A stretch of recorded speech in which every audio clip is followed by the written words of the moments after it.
Bienvenidos a Pater Noster, te saluda tu hermano José Manuel Gutiérrez. Hoy quisiera invitarte y recomendarte que adquieras mi último libro, Entre una gran nube de testigos, apariciones, sueños y visitas al purgatorio. Un libro lleno de experiencias de personas como tú y como yo que han tenido experiencias de sueño, han visitado el purgatorio, apariciones de almas del purgatorio con las cuales han conversado. Pues todo eso se encuentra en ese precioso libro lleno de sorpresas. Pues bien, hoy quiero hablar por el bien de las almas, porque nunca sabemos, ¿no?, cuándo podemos necesitar esa oración que nos sale del corazón para evitar que un pecador se condene. El infierno es la ausencia eterna de Dios. El infierno es lo más terrible que le puede pasar a un ser humano. Es más, el infierno existe. El infierno no se ha inventado para meter miedo a la gente. La iglesia ahora no habla del infierno, ¿verdad? La iglesia ha suavizado eso. Pero la iglesia desde siempre ha avisado de que existe un infierno. No porque lo diga ella, sino porque ya nos lo avisó Jesús. Jesús usó diferentes imágenes. El fuego que no se apaga, el fuego donde van a ir el demonio y todos sus ángeles caídos, un lugar donde será el llanto y el crujir de dientes. Todas esas figuras usadas por Jesús para, no para asustarnos, sino para avisarnos, que es muy diferente. Hay un dicho popular que dice que quien avisa no es traidor. Porque luego un alma se puede ver en el infierno: hoy nadie me predicó, nadie me dijo, sí te dijeron, y no quisiste creer. Por eso mismo es el programa de hoy, para que tú y yo luchemos por nuestra propia salvación, que recemos muchísimo, ¿verdad? Para que el Señor tenga misericordia por nosotros, por nuestros amigos, familiares, seres queridos. Pero también debemos de rezar por aquellas personas que están alejadas de las cosas de Dios y que no quieren saber nada de eso. Pues bien, quiero hoy, usar un pequeño fragmento de una entrevista de María Sima, una entrevista titulada Sáquennos de aquí. A María Sima le preguntan, ¿no?, sobre una oración. La pregunta es la siguiente: ¿puede darme un ejemplo de una pequeña oración que haya marcado una gran diferencia? Esa oración que hizo María Sima en su momento tuvo un efecto bastante bueno. Vamos a leer la respuesta que dio María Sima para que podamos entender el contexto de lo que estamos hablando. La pregunta la repito y a continuación la respuesta de María Sima. ¿Puede darme un ejemplo de una pequeña oración que haya marcado una gran diferencia? Y María Sima responde lo siguiente: sí, toda oración, por más pequeña que sea, es escuchada. Déjeme pensar. Oh, sí. Y en ese caso también se trata de un alma que vino a mí hace algunos años. Una noche se me presentó un hombre y tras haberme dicho lo que necesitaba para ser liberado, se quedó parado delante de mí y me preguntó: ¿me conoces? Tuve que contestarle que no. Entonces me recordó que muchos años atrás, en 1932, cuando yo tenía solamente 17 años, había viajado conmigo durante un breve tiempo en el mismo compartimiento de un tren en dirección a Hull. Entonces lo recordé. Este hombre se había quejado amargamente de la iglesia y de la religión, y yo respondí a sus quejas diciéndole que no era una buena persona para criticar las cosas sagradas. Mi respuesta le sorprendió, le enfadó y me dijo: todavía es muy joven para que puedas echarme un sermón. Entonces, simplemente, no pude resistir ser un poco grosera y le dije: aún así, soy más inteligente que usted. Eso fue todo. Se puso a leer el diario y no dijo una palabra más. Cuando llegó a su estación y se bajó del tren, lo único que hice fue rezar por lo bajo: Jesús, no permitas que esta alma se pierda. Y cuando se me presentó, me dijo que esa oración lo había salvado de perderse en el infierno.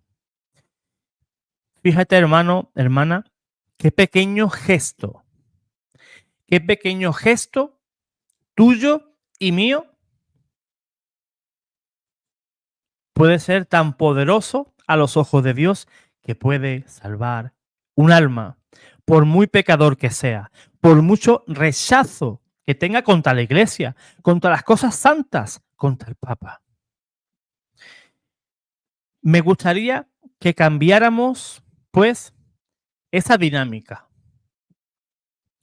Yo sé que hay hermanos no católicos que nos desean a ti y a mí el infierno. ¿Por qué?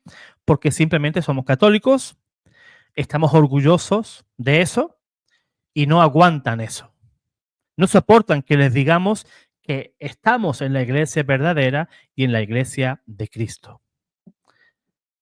¿Y qué tenemos que hacer nosotros? ¿Desearles a ellos también el infierno? No.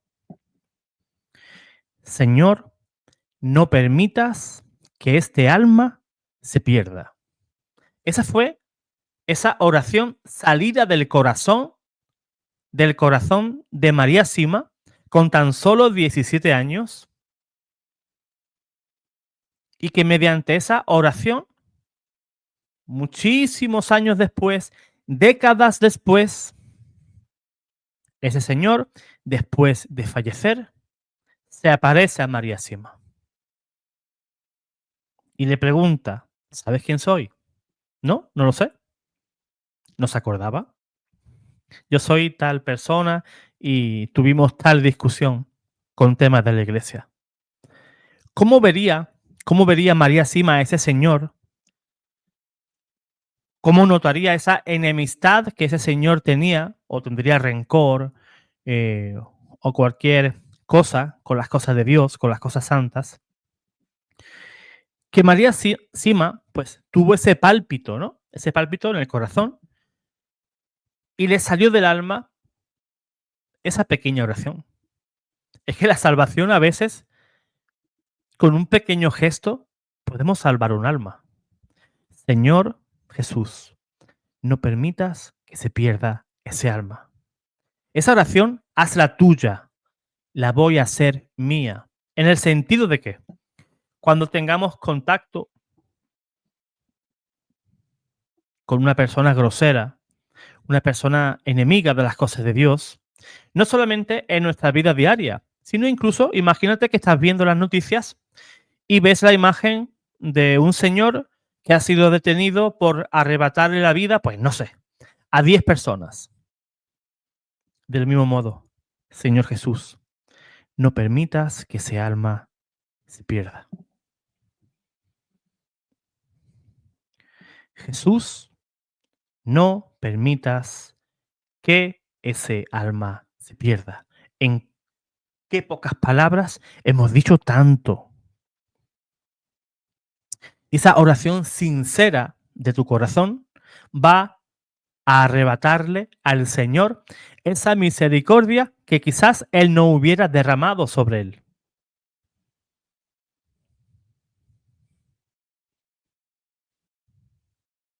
Con esa oración